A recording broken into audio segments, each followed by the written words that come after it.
This will be a three-part video on the Tower of Hanoi puzzle. The first video here is where I'll show how to solve it. The second video, I'll show how to derive a small formula or a simple formula.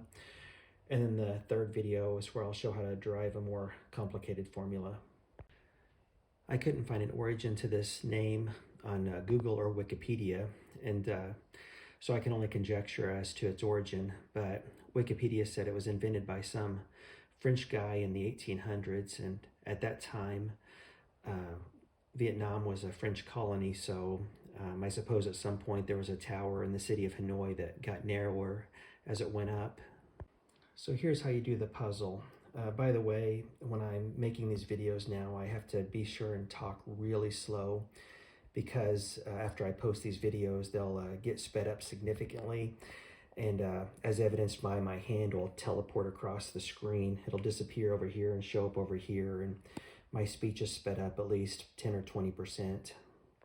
So anyways, I just try to remember to talk really slow. So this will work as long as the videos don't get slowed down after I post them. So now I get to sound like the teacher in Ferris Bueller's Day Off. Tower of Hanoi was invented in, anyone? France. So here's how this game works, or this puzzle works. You got 3 pegs. I'm just going to represent the pegs by little pieces of paper. And you have these rings of different sizes. I'm going to substitute some construction paper here. I actually had fun just figuring out how to do this for free or for really cheap, because I didn't want to have to go to the garage and use a jigsaw and cut a bunch of wooden rings and paint them different colors and make some pegs and put the rings on the pegs. But anyways, so these pieces of paper here represent rings. The rings get smaller as they go up. So you take the rings or the paper or whatever, and what you have to do is rebuild the tower from here over to here. So it has to go from the first peg over to the third peg, and it has to be rebuilt just like this in as few moves as possible. You can only use one hand, so you can't like take one piece and hold on to it while you move other pieces around. And you can only put a smaller piece on top of a larger piece. You can't put a larger piece on top of a smaller piece. So that's pretty much the rules. Here's how you do it. First off, you count your colors. So 1, 2, 3, 4, 5, or you can say red, yellow, blue, green, pink. So what that means is you then say red, yellow, blue, green, pink. I feel like a little kid. My mother told me to pick. Anyways, so since we want red over here, then that means pink lands over here, because it goes red, yellow, blue, green, pink, red, yellow, blue, green, pink. If it's an odd number, you start where you want to build your tower. If it's even, you start in the other space. So that means I put the pink over here when I start. Next rule is you build the tower from the top down. So here's the top of the tower. Now I build it down. Next rule is you rebuild the tower on every single stage. So now the next stage goes here. That means this goes on top. So those are the same 3 rules. Repeat them over and over. Count your colors, build from the top down, and rebuild your tower at every single stage. If you only have 3 or 4 rings or pieces of paper, you'll be able to muddle through it and eventually get it done with just some redundant steps. But if you have a huge stack, like 8 or 10 pieces of paper here, then yeah, it's like trying to crack a combination lock with a brute force method where you just try every combination. But the problem here is you're going to get confused on where the tower needs to go, and you'll end up repeating the same, or you'll end up rebuilding the tower in the wrong place and basically repeating a lot of those same combinations. And even if you count the colors and follow all 3 of those rules, if you have a really big stack, you can start getting brain fry and start stacking in the wrong place, which I know that from experience from doing this.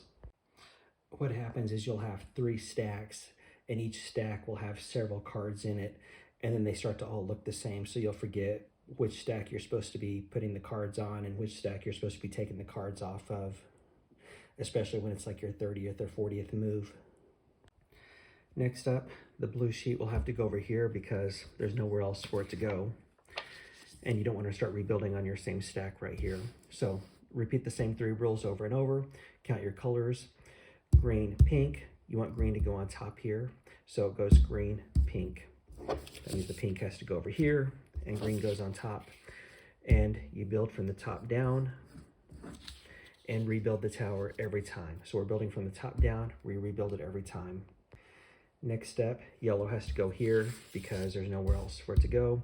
Next step, count the colors, which you don't have to do probably with such few numbers here, but yeah, if you have a big stack, you'll definitely have to count them. So I'll do it here just for example. Blue goes here, blue, green, pink, blue, green, pink. That means pink goes here. So build from the top down and rebuild every time. So we're building from the top down and we have to rebuild it every time. And that would have to go here, this goes there, then red goes over on this side, and that's it. You just keep repeating the same steps over and over. So I'll go ahead and do it here. So now we have 4 pieces, so it may start to help here to start counting your colors. Yellow, blue, or you say 1, 2, 3, 4. We want yellow to go right here, and it's 1, so 1, 2, 3, 4. That means pink goes over here. Then green would have to go here. Rebuild from the top down every time. Rebuild the tower every time. Blue will have to go here. And then we have to rebuild it again. Let's see, so green needs to go on top of blue, so it goes green, pink, then green, pink. Even with 3 sheets here, sometimes it could even, if you're not paying attention, then we rebuilt every time. So we counted our colors, we built from the top down, and we rebuilt the tower every time. Now this can go here. And blue, green, pink, blue, green, pink. That goes there. This goes here. Rebuild every single time. It's tedious. And then that means this can go here. And then you finish off here. So yeah, I made it look easy because I only have, 5 sheets here. But yeah, if you have 8 or 10 sheets, then even with counting the colors, it can get confusing. So that's it for this video where I show how to do it. The next video will be a simple formula that I'll drive. And then the third video will be a more complicated formula. So that's it.